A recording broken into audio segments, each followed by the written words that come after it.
এখন সময় আজ নজরে আমরা আজ বেশ কয়েকটি গুরুত্বপূর্ণ খবর নিয়ে আলোচনা করব। আজ নজরে আমাদের প্রথম বিষয় থাকবে যাদবপুরের নিরাপত্তা নিয়ে ইসরো থেকে দুজন প্রতিনিধি দল এসেছেন। তারা একাধিকবার বৈঠক করেছেন এবং কলেজ তারা পরিদর্শন করেছেন, বিশ্ববিদ্যালয় চত্বর তারা বারবার পরিদর্শন করেছেন এবং তার কি আপডেট রয়েছে সেদিকে আমাদের নজর থাকবে। আমাদের দ্বিতীয় বিষয় থাকবে সুরেন্দ্রনাথ কলেজের পড়ুয়া স্বাগত বণিক, তার মৃতদেহ পাওয়া গিয়েছে রেল লাইনের পাশে এবং সেই মৃতদেহ আদতে আত্মহত্যা নাকি তাকে খুন করা হয়েছে, কি ভাবছে পুলিশ সেদিকেও আমাদের নজর থাকবে। এই এক নজরে আমাদের তৃতীয় বিষয় বাঁকুড়ার শুট আউটের ঘটনা এবং এই মর্মান্তিক শুট আউটের ঘটনায় এখনো পর্যন্ত কোনো কাউকে গ্রেপ্তার করতে পারেনি পুলিশ। এই বিষয়ে আমাদের গুরুত্বপূর্ণ যে আপডেট সেদিকে আমরা নজর রাখবো। এবং আজ নজরের আমাদের চতুর্থ বিষয় থাকবে এই বছরই গঙ্গার গর্ভ থেকে হেঁটে যাবে মেট্রো, এমনটা জানিয়েছে মেট্রো কর্তৃপক্ষ। এই বিষয়ে আমরা নজর রাখব। এবং অন্যদিকে যে G20 সম্মেলন রয়েছে অর্থাৎ 9 এবং 10 সেপ্টেম্বর, সেই G20 সম্মেলন নিয়েও আমরা জানবো তার আপডেট কি রয়েছে। আমরা জানি যে জো বাইডেন তিনি আসছেন এই G20 সম্মেলনে এবং অন্যদিকে দেশের নাম কি বদলে যাবে, ইন্ডিয়া থেকে কি ভারত হবে দেশের নাম, সেদিকেও যে জল্পনা রয়েছে তার কি আপডেট রয়েছে সেটাও জানবো। পাশাপাশি আজ বিধানসভায় পশ্চিমবঙ্গ দিবস সংক্রান্ত আলোচনা হওয়ার কথা, উপস্থিত থাকবেন মুখ্যমন্ত্রী মমতা বন্দ্যোপাধ্যায়, সেদিকেও আমাদের নজর থাকবে। এবং অন্যদিকে আমাদের নজর থাকবে 5 কাউন্সিলর তৃণমূল কংগ্রেস ঝালদা থেকে, তারা যোগদান করেছেন তৃণমূলে এবং তৃণমূলের দখলে গিয়েছে ঝালদা, সেই দিকেও আমাদের নজর থাকবে। এই মুহূর্তে আমরা যে শুট আউটের ঘটনা, বাঁকুড়ার যে শুট আউটের ঘটনা, অর্থাৎ সেই শুট আউটের ঘটনা এখনো পর্যন্ত কাউকেই গ্রেপ্তার করা হয়নি। বিস্তারিত জানবো, আমাদের সঙ্গে রয়েছে বাঁকুড়া থেকে সরাসরি আমাদের প্রতিনিধি স্বরূপ, ঠিক কি জানা যাচ্ছে এই মুহূর্তে, এখনো পর্যন্ত কাউকে কি গ্রেপ্তার করা গেল? সুদীপ্ত, তোমাকে জানিয়ে রাখি যে মঙ্গলবার দিন দুপুরবেলার যে ঘটনা, সেই ঘটনার পর প্রায় 48 ঘন্টা হতে চললো, এখনো পর্যন্ত দুই দুষ্কৃতী অধরা রয়েছে এবং বিভিন্ন জায়গায় যে সিসি ক্যামেরা, সেই সিসি ক্যামেরায় খতিয়ে দেখা হচ্ছে এবং তার সাথে সাথে আরও একজন, তার কোনো খোঁজ পাওয়া যাচ্ছে না, সাদ্দাম শেখ মূলত যে গাড়ির মধ্যে ছিল এবং সাদ্দাম শেখই মূলত মঙ্গলবারের যে শুট আউটের ঘটনা, সেই শুট আউটের ঘটনায় মূল টার্গেট ছিল বলে পুলিশ যেটা মনে করছে। কারণ সাদ্দাম শেখ বিভিন্ন মামলায়, তার বিরুদ্ধে বিভিন্ন মামলা রয়েছে। বাঁকুড়া জেলে সে জেল থেকে মুক্তি পাওয়ার পর তাকে নিতে আসে তার অনুগামীরা এবং তার পরিবারের লোকজন। এবং যখন বাঁকুড়া শহর লাগোয়া, বাঁকুড়া শহর থেকে কিছুটা দূরেই কেশিয়াকোলের এলাকায়, সেখানে মারুতি অল্টো গাড়িকে লক্ষ্য করে দুজন দুষ্কৃতী মোটর বাইকে করে এসে এলোপাথাড়ি গুলি চালায় এবং সেই গুলিতে 3 জন গুলিবিদ্ধ হয়, যার মধ্যে বাঁকুড়া মেডিকেল কলেজ 2 জন চিকিৎসাধীন, অন্যজন বাঁকুড়া থেকে অন্যত্র স্থানান্তরিত করা হয়েছে, অর্থাৎ কলকাতায় স্থানান্তরিত করা হয়েছে। এবং গাড়ির মধ্যে 2 জন ছিলেন যারা গুলির থেকে রক্ষা পায়। তারা বাঁকুড়া থানাতে তাদেরকে জিজ্ঞাসাবাদ করা হচ্ছে, তাদেরকে জিজ্ঞাসাবাদ করে বিভিন্ন তথ্য জানার চেষ্টা করা হচ্ছে। অন্যদিকে সাদ্দাম শেখ, সেও কিন্তু গাড়ির ঘটনার পর থেকে তার কোনো খোঁজ মেলেনি। অর্থাৎ এই ঘটনাতে সাদ্দাম শেখ পুলিশের কাছে অত্যন্ত একটা ইম্পর্টেন্ট পার্ট, কারণ সাদ্দাম শেখ কে জিজ্ঞাসাবাদ করলে বা সাদ্দাম শেখকে পাওয়া গেলে তার কাছ থেকে বিশদ তথ্য জানতে পারা যাবে। অন্যদিকে দুই দুষ্কৃতকারী যারা মূলত এই ধরনের একটা দিনে দুপুরে একটা প্রকাশ্যে সেখানে মানুষজনের ভিড় রয়েছে সেই জায়গায় গুলি চালানোর ঘটনা ঘটিয়ে পুলিশের চোখ এড়িয়ে, পুলিশ একদম সামনে থেকে পেয়েও দুই দুষ্কৃতকারীকে ধরতে পারলো না। তারা বাঁকুড়া শহর ঘুরে বাঁকুড়া শহর থেকে তারা বেরিয়ে গেল। এবং এই যে তারা বেরিয়ে গেল এবং বেরিয়ে যাওয়ার যে রুট ধরে বেরিয়েছে, সিসি ক্যামেরাতে সেই সমস্ত রুটগুলো দেখা হচ্ছে, সেখানকার সেই সময়ের মোবাইল ট্র্যাকও করা হচ্ছে।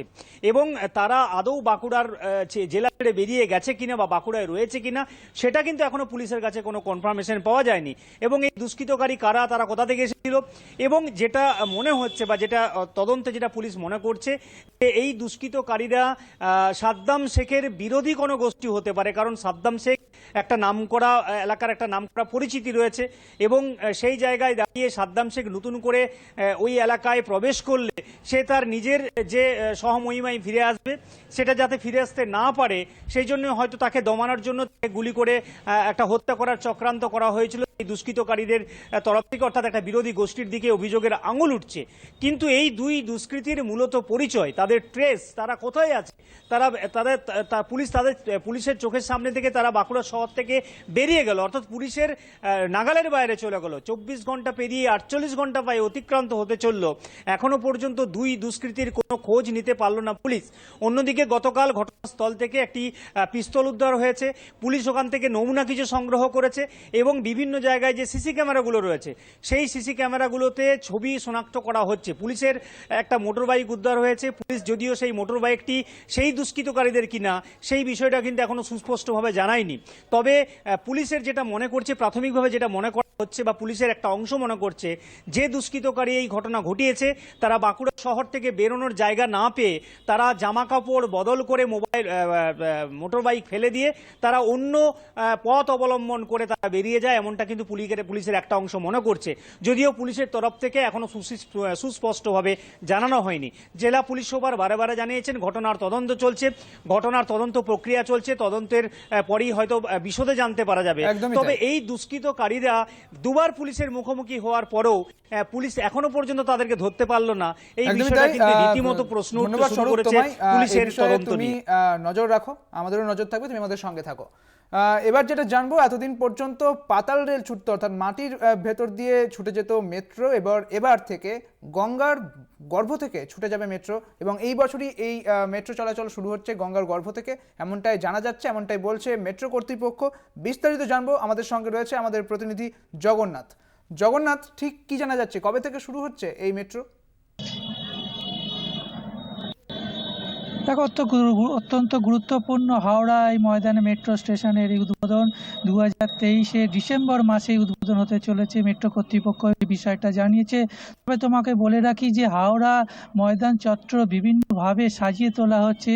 হাওড়া পুরসভা এবং হাওড়া সিটি পুলিশের তত্ত্বাবধানে দুই পক্ষই একটি মিটিংয়ে বসেছিল, মিটিংয়ে তার সিদ্ধান্ত নিয়েছে হাওড়া ময়দান চত্বর একেবারেই সুসজ্জিতভাবে সাজিয়ে দেওয়া হবে, যাতে এই মেট্রো শুভারম্ভ হলে যেখানে হাজার হাজার মানুষ গঙ্গার নিচে দিয়ে স্প্ল্যানেডের উদ্দেশ্যে রওনা দেবে, তাদের জন্য এই ব্যবস্থা, যাতে যানজটের সৃষ্টি না হয় তার ব্যবস্থা নিয়েছে। ফুটপাতে বেশ কিছু অস্থায়ী দোকান ছিল, সেইগুলো তুলে দেওয়ার ব্যবস্থা হয়েছে এবং পুরোপুরি বলা যেতে পারে প্রস্তুত রয়েছে হাওড়া ময়দান চত্বর। এবং তোমাকে বলে রাখি, ইতিমধ্যে রেগ এসে গঙ্গার নিচে দিয়ে তারা ট্রায়াল রান করছে এবং যেটা সময় লাগছে হাওড়া ময়দান মেট্রো থেকে পুরো গঙ্গার নিচে দিয়ে ট্যানেল বেরোতে 45 সেকেন্ড সময় লাগছে এবং ময়দান স্প্ল্যানেড অবধি পৌঁছাতে সময় লাগছে 12 মিনিট। এবং এই সময়টায় পুরোতমে বলে রাখতে পারি ঐতিহাসিক বিষয়। এই কারণেই গঙ্গার নিচে দিয়ে এই প্রথম ভারতবর্ষে কোথাও মেট্রো শুভ সূচনা হতে চলেছে এবং ডিসেম্বরে এই শুভ সূচনা হবে,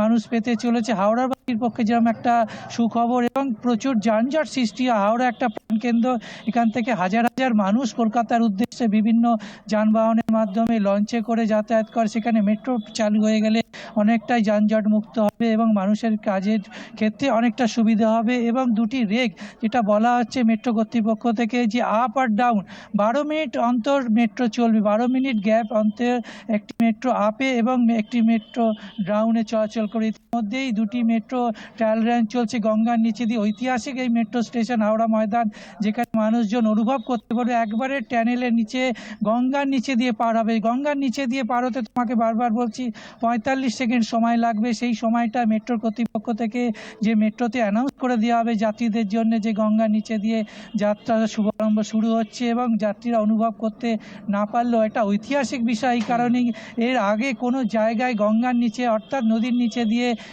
এইভাবে যাতায়াত শুরু করেনি। তবে এই যাতায়াত শুরু করবে ডিসেম্বর মাসে। ইতিমধ্যে হাওড়া ময়দান চত্বর সুসজ্জিতভাবে সাজিয়ে তোলা হয়েছে। বিভিন্ন নিরাপত্তা বিষয় খতিয়ে দেখেছে হাওড়া সিটি পুলিশ এবং হাওড়া পুরসভার তরফ থেকে সরস সদন যে এলাকা রয়েছে মেট্রো স্টেশনে একবারে গায়ে, সেই সরস সদন সাজিয়ে তোলা হচ্ছে, যাতে করে হাজার হাজার যাত্রীরা এলে এই জায়গাটা যাতে অনুভব করতে পারে। এবং হাওড়া মেট্রো স্টেশন দিয়ে কলকাতায় যাওয়া এবং কলকাতা থেকে অফিস যাত্রীর সময় আসতে যে যানজটের সৃষ্টি হয়, সেটা মেট্রোটা চালু হয়ে গেলে ডিসেম্বর মাসে অনেকটাই মুক্তি মুক্তি পাবেন। হাওড়াবাসীর কাছে শুধু নয়, রাজ্যবাসীর কাছে একটা সুখবর, মেট্রো ইতিমধ্যে যে ঘোষণা করে দিয়েছে ডিসেম্বর মাসে, 2023 ডিসেম্বর মাসে চালু হয়ে যাবে। এবং বেশ কিছু ব্যবস্থা তোমাকে বললাম নেওয়া হয়েছে চলাচল ক্ষেত্রে। এখন ট্রায়াল রান চলছে আপ আর ডাউনে। অপেক্ষা রয়েছে হাওড়াবাসী, যে এই মেট্রো চালু হলে তারা গন্তব্যস্থল এই গঙ্গার নিচে দিয়ে ঐতিহাসিক মেট্রো চলাচল শুরু করবে, এবং অপেক্ষা রয়েছে হাওড়াবাসী। সুদীপ্ত, একদমই তাই, ধন্যবাদ জগন্নাথ তোমায়, তুমি আমাদের সঙ্গে থাকো। আর ডিসেম্বরেই চালু হয়ে যাচ্ছে গঙ্গার নিচে দিয়ে মেট্রো চলাচল, এবং তার ফলে অনেকটাই সহজ হয়ে যাবে হাওড়া থেকে যাতায়াত। আজ নজরে বাকি বিষয়গুলি আমাদের নজরে থাকবে, তবে আপাতত একটি বিরতির পর ফিরছি এক্ষুনি। আজ নজরে নিয়ে ফিরে এলাম বিরতির পর। এই মুহূর্তে আমরা যে খবরের দিকে নজর রাখবো, আজ বিধানসভার অধিবেশনে পশ্চিমবঙ্গ দিবস নিয়ে নানা সংক্রান্ত আলোচনা নিয়ে আজকে আলোচনা হতে পারে বলে জানা যাচ্ছে। পশ্চিমবঙ্গ দিবসের যে কথা বলেছিলেন মুখ্যমন্ত্রী মমতা বন্দ্যোপাধ্যায়, সেই বিষয়ে আজ আলোচনা হবে এমনটাই মনে করা হচ্ছে। বিধানসভা থেকে সরাসরি রয়েছেন আমাদের সহকর্মী দেবাশিস সেনগুপ্ত। দেবাশিস দা, ঠিক কি জানা যাচ্ছে, কি মনে করা হচ্ছে, আজকে কি পশ্চিমবঙ্গ দিবস নিয়ে আলোচনা হবে বিধানসভায়? দেখো, একদম তাই। আজকে বিধানসভায় প্রথমার্ধে যেটা হবে প্রশ্নোত্তর পর্ব, বিভিন্ন বিধায়কদের প্রশ্নোত্তর পর্ব উত্তর দেবেন মন্ত্রীরা, সংশ্লিষ্ট দপ্তরের মন্ত্রীরা। এরপরে দ্বিতীয়ার্ধে বিধানসভায় পেশ হবে পশ্চিমবঙ্গ দিবস, বাংলা দিবস কোন দিনকে পালন করা হবে তা নিয়ে কিন্তু আলোচনা, এবং 1 ঘন্টা সেই আলোচনা হবে। মুখ্যমন্ত্রী মমতা বন্দ্যোপাধ্যায় সেই আলোচনায় অংশগ্রহণ করবে, এমনটাই কিন্তু বিধানসভা সূত্রে খবর। জানি রাখি প্রসঙ্গত যে গত 20শে জুন রাজভবনে কেন্দ্রীয় সরকারের নির্দেশ অনুযায়ী কিন্তু পশ্চিমবঙ্গ দিবস পালন করা হয়েছে। যদিও মাননীয় মুখ্যমন্ত্রী মমতা বন্দ্যোপাধ্যায় বা পশ্চিমবঙ্গ সরকার তারা ওই দিনটিতে কিন্তু পশ্চিমবঙ্গ দিবস হিসাবে করার কিন্তু তীব্র আপত্তি জানিয়েছে, পরবর্তীকালে লিখিতভাবে আপত্তি জানিয়েছেন, এবং সেই আপত্তির কথা কিন্তু কোনো রকম গুরুত্ব না দিয়ে গত 20শে জুন তারিখ পশ্চিমবঙ্গ দিবস পালন করা হয় রাজভবনে। রাজ্য সরকারের পক্ষ থেকে বলা হয়েছিল বা মুখ্যমন্ত্রী জানিয়েছিলেন যে পশ্চিমবঙ্গ দিবস যেই দিনটি 22শে জুন, সেটা এমন কোনো দিন নয় যাতে উৎসব পশ্চিমবঙ্গ দিবস হিসেবে উৎসব হিসেবে পালন করা যেতে পারে। কেন সেদিনকার দেশভাগের একটা বিষয় হয়েছিল, যার ফলে কিন্তু এই দিনটা কখনোই হতে পারে না। মুখ্যমন্ত্রী মমতা বন্দ্যোপাধ্যায় বিধানসভার পক্ষ থেকে একটি কিন্তু কমিটি গড়ে দেওয়া হয়েছিল ঐতিহাসিকবিদ সুগত বসুর, প্রাক্তন সংসদ সুগত বসুর নেতৃত্বে একটি কমিটি গড়ে দেওয়া হয়েছিল। সেই কমিটি ঠিক করবে যে কবে সেই দিবস, পশ্চিমবঙ্গ দিবস পালন করা যায়, এবং সেই মোতাবেক সেই সংশ্লিষ্ট কমিটি কিন্তু 1 বৈশাখকে পশ্চিমবঙ্গ দিবস পালন করা, বাংলা দিবস হিসেবে পালন করার কথা জানিয়েছিল। তবুও মাননীয় মুখ্যমন্ত্রী মমতা বন্দ্যোপাধ্যায় গত 29 তারিখে সমস্ত রাজনৈতিক দল, সমাজের বিশিষ্ট মানুষদের তিনি ডেকেছিলেন নবান্ন সভাঘরে বৈঠক করায়। যদিও জানিয়ে রাখি সিপিএম, কংগ্রেস বা বিজেপি সেই সভাঘরে সেই আলোচনায় না থাকলেও বহু বুদ্ধিজীবী, বিশিষ্ট মানুষ, সাহিত্যিক, সমাজের বিশিষ্ট মানুষজন তারা সেখানে উপস্থিত ছিলেন, এবং বেশিরভাগের মতই কিন্তু হচ্ছে যে জায়গায় দাঁড়িয়ে যে 1 বৈশাখকেই বাংলা দিবস হিসাবে পালন করার পাশাপাশি আলোচনা হয়েছিল যে অনেক রাজ্যে আছে তাদের নিজস্ব সঙ্গীত, সেই রাজ্যের সঙ্গীত, সেক্ষেত্রে বেশ কয়েকটি সঙ্গীতের কথা বলা হয়েছে যেটা রাজ্যের সঙ্গীত হিসাবে অর্থাৎ পশ্চিমবঙ্গের সঙ্গীত হিসাবে গণ্য করা হবে, সেমন নিয়েও কিন্তু আলোচনা হয়েছে। অর্থাৎ বলা যেতে পারে মাননীয় মুখ্যমন্ত্রী মমতা বন্দ্যোপাধ্যায় বাংলা দিবসটা কবে হবে তা নিয়ে কিন্তু সমস্ত মানুষের, অর্থাৎ সমস্ত সমাজের, যেমন বিভিন্ন রাজনৈতিক দল, পাশাপাশি সমস্ত বিশিষ্ট মানুষ তাদের কিন্তু মতামত চেয়েছিল, তাদের সঙ্গে আলোচনা করেই একটি দিন নির্দিষ্ট করবে, এবং যেটা বেশিরভাগটাই কিন্তু তারা মত দিয়েছেন, উপস্থিত যারা ছিলেন তারা বেশিরভাগ মত দিয়েছেন 1 বৈশাখকে বাংলা দিবস হিসাবে পালন করার জন্য। আর আজকে বিধানসভায় কিন্তু তা নিয়ে কিন্তু আলোচনা হবে, এবং সেই আলোচনার কিন্তু মূল বিষয়বস্তু থাকবে এই বাংলা দিবস কবে পালন করা হবে সেই বিষয় নিয়ে, যেখানে অংশগ্রহণ করবেন, আশা করা যায় যে বিজেপি সেখানে অংশগ্রহণ করবে, এবং পাশাপাশি মাননীয় মুখ্যমন্ত্রী তিনি এই বিষয়ে বলবেন। অর্থাৎ একটা জিনিস স্পষ্ট যে চাপিয়ে দেওয়া নয়, মানুষ আলোচনা করেই কিন্তু ঠিক হবে। যেমন কেন্দ্রীয় সরকার চাপিয়ে দিয়েছে 20শে জুন, যার কিন্তু তীব্র আপত্তি ছিল মুখ্যমন্ত্রী তথা রাজ্য সরকারের, এবং 22শে জুন যেটা পালন করা হয়েছে রাজভবনে। কেন এখনো পর্যন্ত রাজভবনের তরফে কেন ঠিক ওই 20শে জুন করা হলো রাজভবনে পশ্চিমবঙ্গ দিবস পালন করা, তার কিন্তু কোনো ঐতিহাসিক প্রেক্ষাপট বা কোনো ব্যাখ্যা এখনো পর্যন্ত রাজ্য সরকারকে দেয়নি। বরঞ্চ মুখ্যমন্ত্রী মমতা বন্দ্যোপাধ্যায় সমাজের সমস্ত স্তরের মানুষের কাছে আবেদন জানিয়েছে যে যখন কেন্দ্রীয় সরকার যখন পাঠিয়েছেন রাজভবনের কাছে 20শে জুনটাকে, তখন বাংলার মানুষ তারা বলুক যে বাংলার দিবস কবে পালন করা হবে, অর্থাৎ পশ্চিমবঙ্গ দিবস বাংলা দিবস হিসেবে কবে পালন করা হবে। মানুষের মতামত নিয়ে কিন্তু সেই মত চাপিয়ে দেওয়া না, সকলের মত নিয়ে কিন্তু বিধানসভায় আলোচনা করে তারপরেই কিন্তু তা চূড়ান্ত হবে। এবং এমনটাই মনে হচ্ছে যে আজই কিন্তু সেই বিষয় চূড়ান্ত হবে। কেন বিধানসভায় সংখ্যাগরিষ্ঠের কারণে কিন্তু এড়িয়ে রয়েছে রাজ্য সরকার অর্থাৎ শাসক দল তৃণমূল কংগ্রেস। তবুও মানুষের প্রত্যেকে যাতে মত দিতে পারে সেই খোলা সেই আর কিন্তু সেই রাস্তা খোলা রেখেছে মুখ্যমন্ত্রী। আলোচনার ভিত্তিতে কিন্তু তা উঠে আসুক যে কবে বাংলাদেশে পালন করবে। যদি আমরা জানিয়ে রাখি সংখ্যাধিক্যের মতে অর্থাৎ নবান্ন সভাঘরে যে 29 তারিখ বৈঠক হয়েছিল, সেই বৈঠকে সমাজের বিভিন্ন স্তরের মানুষ তারা কিন্তু মত দিয়েছিল পয়লা বৈশাখকেই বাংলা দিবস হিসেবে পালন করা। এবং তারা কিন্তু খণ্ডন করেছিল এই 20শে জুন যে পশ্চিমবঙ্গ দিবস পালন করেছে রাজভবনে, তার বিরোধিতা করেছিল। সেই জায়গায় দাঁড়িয়ে আজ তা নিয়েই কিন্তু বিধানসভায় আলোচনা হবে দ্বিতীয়ার্ধে। মাননীয় মুখ্যমন্ত্রী মমতা বন্দ্যোপাধ্যায় থাকবেন সেই আলোচনায়। 1 ঘন্টা আলোচনা হবে এবং সেই আলোচনার পরেই সিদ্ধান্ত হবে যে পশ্চিমবঙ্গ দিবস কবে পালন করা হবে, অর্থাৎ সেটা কিন্তু বাস্তবেতে পরিণত হবে। একদমই তাই। ধন্যবাদ দেবাশিস তোমায়, তুমি আমাদের সঙ্গে থাকো। আজই চূড়ান্ত হবে পশ্চিমবঙ্গ দিবস ঠিক কবে পালন করা হবে। এর পাশাপাশি আমরা একটি গুরুত্বপূর্ণ খবরের দিকে এই মুহূর্তে নজর রাখবো। মেট্রোতে ফের আত্মহত্যার চেষ্টা করা হয়েছে। গিরিশ পার্কে মেট্রোতে আত্মহত্যার চেষ্টা এবং তার ফলে ডাউন লাইনের মেট্রো চলাচল বন্ধ রয়েছে এমনটাই জানা যাচ্ছে। মেট্রোতে ফের আত্মহত্যার চেষ্টা, গিরিশ পার্ক মেট্রো স্টেশনে আত্মহত্যার চেষ্টা, ডাউন লাইনের যে মেট্রো চলাচল এই মুহূর্তে বন্ধ রাখা হয়েছে। গিরিশ পার্কের মেট্রো চলাচল বন্ধ, ডাউন লাইনে মেট্রো চলাচল বন্ধ রাখা হয়েছে। মেট্রোতে আত্মহত্যার চেষ্টা করা হচ্ছে গিরিশ পার্কে এবং এর ফলে গিরিশ পার্কের মেট্রো স্টেশনের ঘটনা। এর ফলে ডাউন লাইনের সমস্ত মেট্রোই কিন্তু এই মুহূর্তে বন্ধ রয়েছে, কারণ গিরিশ পার্কে আত্মহত্যার চেষ্টা করা হয়েছে মেট্রোতে। গিরিশ পার্কে মেট্রো স্টেশনে আত্মহত্যার চেষ্টা করা হয়েছে এবং তার ফলে ডাউন লাইনের মেট্রো চলাচল ইতিমধ্যে বন্ধ রাখা হয়েছে। বারে বারে এই ঘটনা ঘটতেই থাকছে। আবারও আত্মহত্যার চেষ্টা মেট্রো স্টেশনে, এবারে গিরিশ পার্কে মেট্রো স্টেশনে আত্মহত্যার চেষ্টা করা হয়েছে এবং তার ফলে ডাউন লাইনের একাধিক মেট্রো বন্ধ রাখা হয়েছে। যাত্রীরা দুর্ভোগে পড়েছে এই পরিস্থিতিতে। এই সময় এখন অফিস যাওয়ার টাইম, অন্যদিকে যাবতীয় যা দরকারি কাজ রয়েছে মানুষ এই টাইমে তারা যান এবং এই মুহূর্তে তারা বেশ ভোগান্তিতেই পড়েছেন। এ বিষয়ে বিস্তারিত জানবো, আমাদের সঙ্গে রয়েছে আমাদের প্রতিনিধি শাশ্বতী। ঠিক কি জানা যাচ্ছে? দেখুন, অফিসের কর্মব্যস্ত দিনে এই ধরনের ঘটনার ফলে কিন্তু যাত্রী দুর্ভোগ অত্যন্ত চরম মাত্রায় পৌঁছায় এবং যেমনটা জানা যাচ্ছে যে কবি সুভাষগামী লাইনে গিরিশ পার্ক স্টেশনে 9:55 নাগাদ এক ব্যক্তি আত্মহত্যা করার চেষ্টা করেন এবং তাকে একেবারেই যে প্রথম কোচ তার কিছুটা আগের অংশ থেকে তাকে বার করে আনা হয় এবং মেট্রোর কর্মীদের যথেষ্ট সহায়তায় এই ব্যক্তির জীবন বেঁচে গেছে। সেখান থেকে এই মুহূর্তে মেট্রো পরিষেবা সম্পূর্ণভাবে স্বাভাবিক। বেশ কিছুক্ষণের জন্য পাওয়ার ব্লক করে রাখা হয়েছিল, প্রায় 10টা 17 পর্যন্ত পাওয়ার ব্লক ছিল, যার জন্য ডাউন লাইনের পরিষেবা কিন্তু বিঘ্নিত হয়। এই মুহূর্তে মেট্রো পরিষেবা সম্পূর্ণ স্বাভাবিক বলে জানাচ্ছেন মেট্রো কর্তৃপক্ষ। একদমই তাই, ধন্যবাদ শাশ্বতী তোমায়। ফের মেট্রোয় আত্মহত্যার চেষ্টা, ডাউন লাইনের মেট্রো চলাচল বন্ধ রাখা হয়েছে। গিরিশ পার্কে মেট্রোতে আত্মহত্যার চেষ্টা।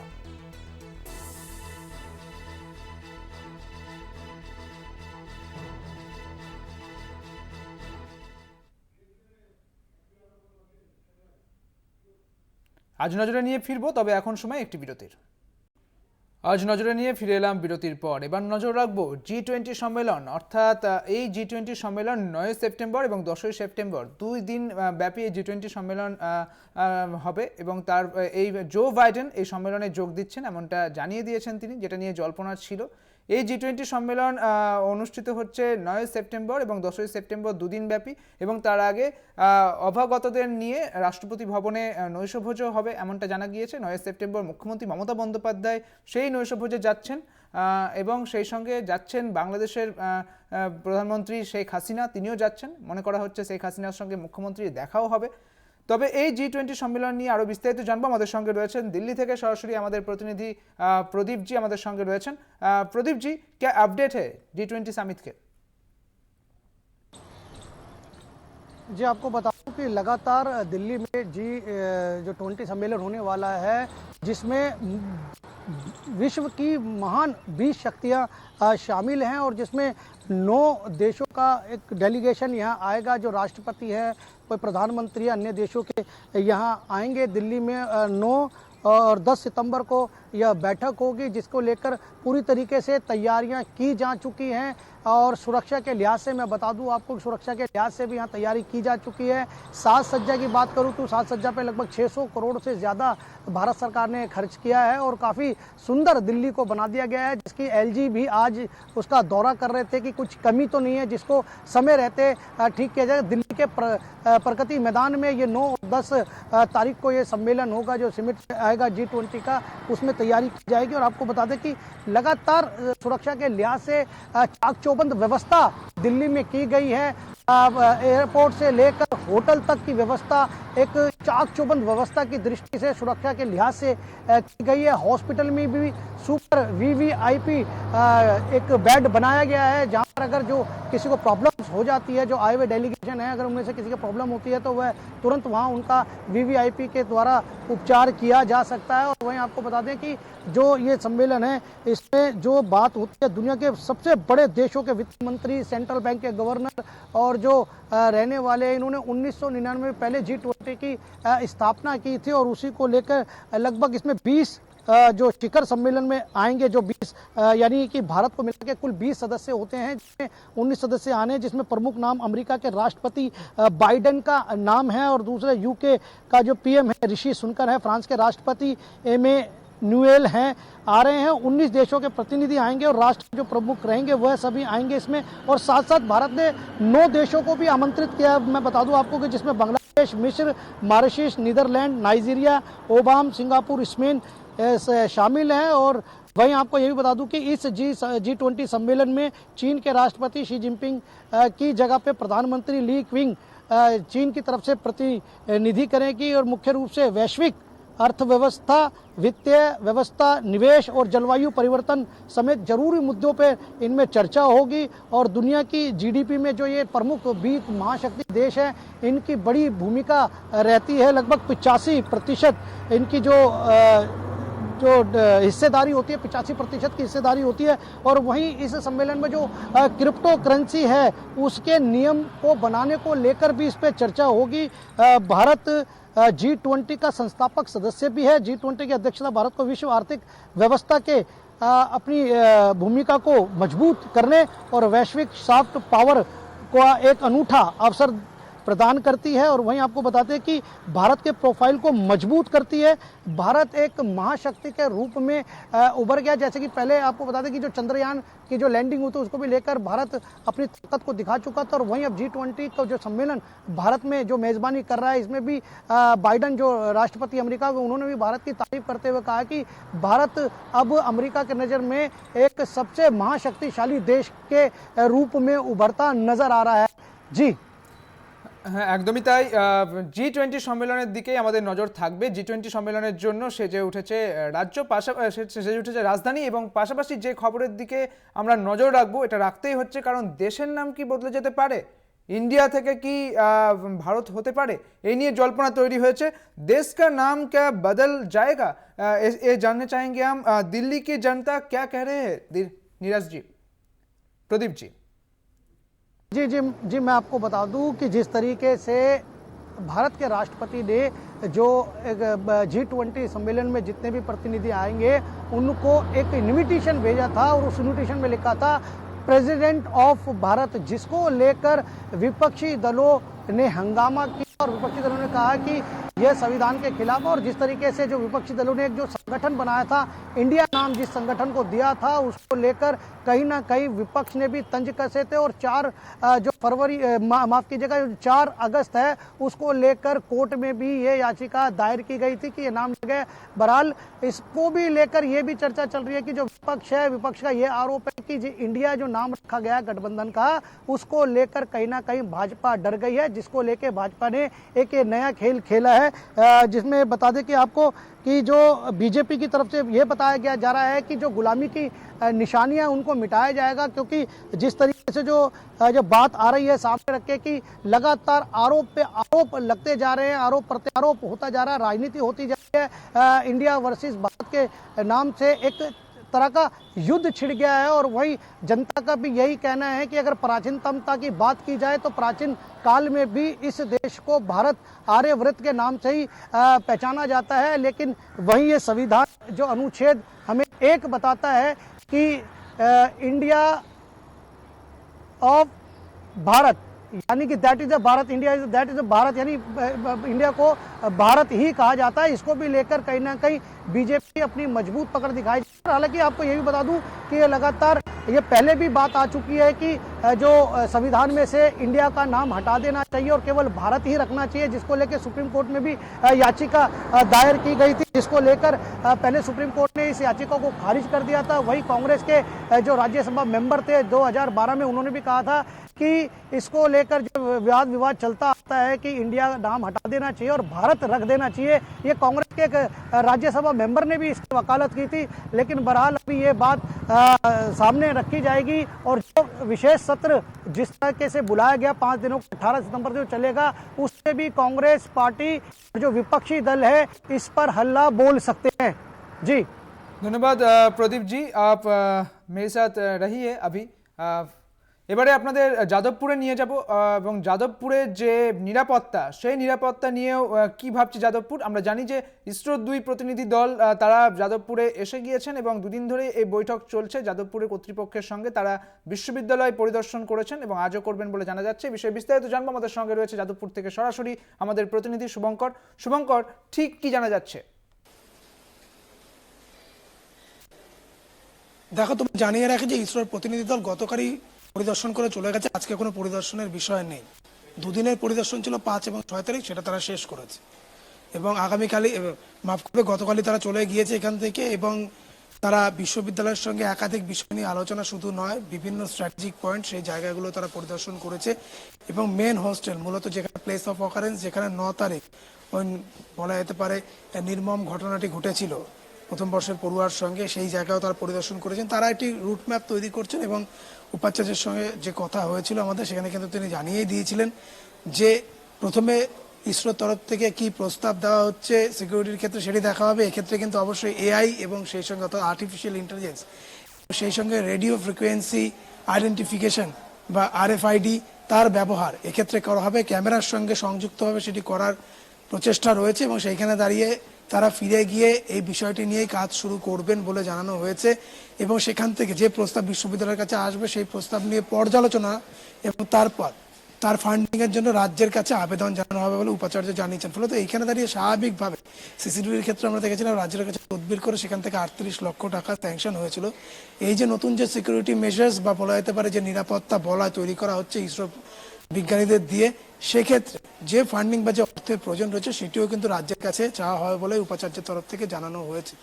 অন্যদিকে আমরা জানি যে আগামীকাল অর্থাৎ 8 তারিখ 8ই সেপ্টেম্বর রাজ্যের সমস্ত বিশ্ববিদ্যালয়, যে 31টি বিশ্ববিদ্যালয় রয়েছে সেই বিশ্ববিদ্যালয়ে যারা রেজিস্ট্রার রয়েছে সেই রেজিস্ট্রারদের সঙ্গে বৈঠকে বসতে চলেছে উচ্চশিক্ষা মন্ত্রী এবং বিজ্ঞান ভবনে সে বৈঠক হবে দুপুর 2টো থেকে। এবং সেইখানে দাঁড়িয়ে 15 মিনিট করে কিন্তু স্লট ভাগ করে মোট 8টি স্লটে এই বৈঠক হবে। প্রত্যেকটি স্লট 15 মিনিট করে হচ্ছে এবং সেখানে দাঁড়িয়ে স্বাভাবিকভাবেই বিশ্ববিদ্যালয়ের যে ব্যয়, সে ব্যয় সংক্রান্ত বিষয় নিয়ে কিন্তু মূলত আলোচনা হবে। কেননা তুমি জানো বা তোমায় জানিয়ে রাখি যে শিক্ষক দিবসের দিন কিন্তু মুখ্যমন্ত্রী ব্যাপক আক্রমণ শানিয়েছিলেন রাজ্যপাল তথা আচার্যের বিরুদ্ধে এবং জানিয়েছিলেন যে তিনি হঠকারী সিদ্ধান্ত নিচ্ছেন, শিক্ষার জলাঞ্জলি দিচ্ছেন, শিক্ষার সর্বনাশ করছেন। এমনকি শিক্ষামন্ত্রীও তাকে বিদূষক, জেমস বন্ড থেকে শুরু করে বিভিন্ন ধরনের মন্তব্য তিনি কিন্তু করেছিলেন। স্বাভাবিকভাবে সেখানে দাঁড়িয়ে মুখ্যমন্ত্রী বলেছিলেন যে রাজ্যের কথা যদি না শোনা তাহলে কিন্তু অর্থ বরাদ্দ বা যে প্রদেয় অর্থ দেওয়া হয় সেটা কিন্তু বন্ধ করে দেওয়া হবে।